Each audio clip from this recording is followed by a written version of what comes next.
Tucked away in the excitement of the game today was an update to Lonzo Ball that is going to have Lonzo Ball out much longer than expected for his initial 10-day prognosis that he was originally given for that wrist injury. We're going to talk about all and more, but you know what we got to do first? Got to play that intro.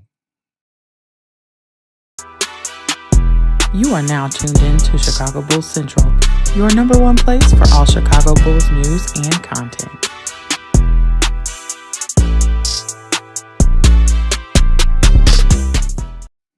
What's going on, Bulls fans? Welcome to another episode of Chicago Bulls Central, your number one spot for everything Chicago Bulls related. I'm the host here, Haize, but more importantly, you guys can follow the channel at Bulls Central Pod on every social media platform we happen to be on. With that said, let's go ahead and get into this content for today. Real quick update episode that I just thought was worthy of its own episode. Didn't want to wait till you guys, or force you guys to wait till the morning to discuss this. And that's Billy Donovan's comments before the game today in regards to Lonzo Ball saying this. The team dodged a bullet with how serious the injury could be, but Lonzo Ball isn't close to a return at this point. Keep in mind, Lonzo Ball was originally given a 10-day prognosis in his potential return back to the Chicago Bulls, which would have put Lonzo Ball returning back here within the next couple of days. But now with how the severity of that wrist injury and where he's at with his healing process, Lonzo Ball is going to be missing seemingly a lot more time with that wrist injury. Originally,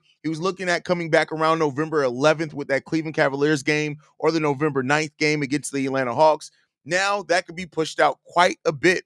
But it seems like Lonzo Ball really dodged the bullet, because when you look at this whole comment from Billy Donovan where he said this, I think we really dodged the bullet because that could have been a fracture that could have been very similar to Patrick Williams' situation. The Patrick Williams situation that he's referring to in that case is the time where Patrick Williams went down for a full season with a injury. So that's what it comes down to. And he says, so the mentality right now is to be aggressive with treatment, but we're going to make sure he's good.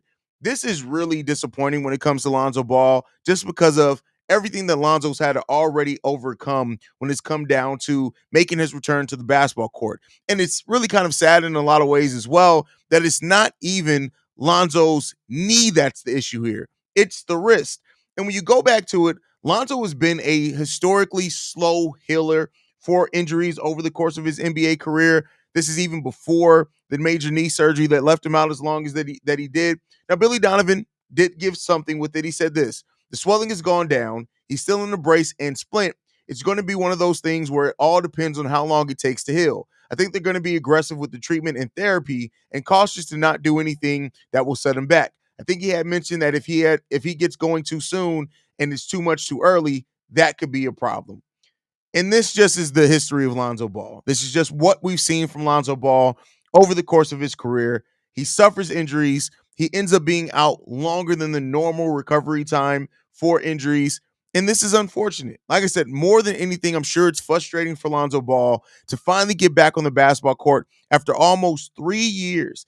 And then when you do have a setback, it's not even with your knee. It's with your wrist. And it's unfortunate, but he did, like Lonzo even talked about it the day that him being out was announced, saying that if it did turn into a fracture, his season would have been over, but they caught it early. But it seems like he's not healing necessarily at the rate that they were hoping that he was going to heal at. And thus, because of that, he's going to be out for quite a while. And so we don't know how long this is going to go, but especially with it being a risk of a season-ending injury, if they push him too far, I'm glad that they're playing it really safe with Lonzo Ball with this risk, because you don't want to see Lonzo's season come to end and it not even have anything to do with the knee, just due to another injury. So, we'll see how long he ends up being out. It's gonna suck when it comes down to it, man. But he said this as well, as far as with Zach LaVine, saying that they do anticipate Zach LaVine coming back soon, but Lonzo Ball not as promising of a prognosis, and it's really unfortunate. That's just the word that I keep going back to. It just sucks, to be frank, because Lonzo, you hope that he wouldn't have to deal with this again, and we're right back here yet again talking about Lonzo Ball missing some significant time, man, and it really does suck. Last thing I want to hear after this loss, we need to hear motherfucker gone, man. I'm so frustrated. I mean, yeah, it is frustrating. It's very frustrating, but keep in mind, the person that is probably the most frustrating for is for Lonzo Ball because of everything he's already gone through just to get back on the basketball court. But you don't want to risk it, right? And that's one thing that I do like about the Bulls' new medical staff is that they are really kind of they're doing things better in some of the places where the Bulls' former medical staff did things horribly at.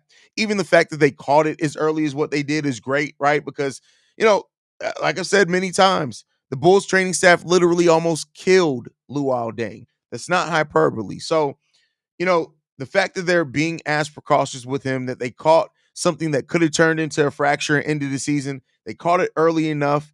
And, any time that Lonzo Ball misses now at this point is going to be much less than the time he could have caught or missed maybe under the Bulls' former medical staff. So, glass half full view on it when it comes down to that. And we'll see how this thing continues to develop. But hopefully at the end of the day, it heals up. Hopefully he hits a point in his development where that healing starts getting a little bit faster. But like I said, I do want to put the preface out here that Lonzo Ball has always been a slow healer. Always. Always. There's been times where Lonzo could have, missed 20 games where it ended up turning to half the season with his former team. So we'll see how that develops for Lonzo. It sucks talking about another Lonzo Ball injury, but this just comes with the territory at this point, I guess. But just wanted to bring you guys this quick update. I'm done for the night. I'm going to sleep. I'm going to bed. I love you guys, man. Thank you guys for tuning in. If you want to follow this podcast, you can do so at Bull Central Pod.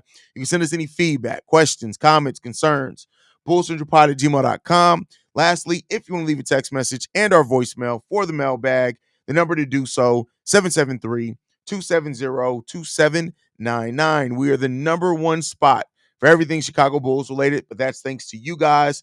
And like I like to end every episode on, go Bulls. Love you guys. See red if you can, y'all. Peace. Presentation of the Break Media.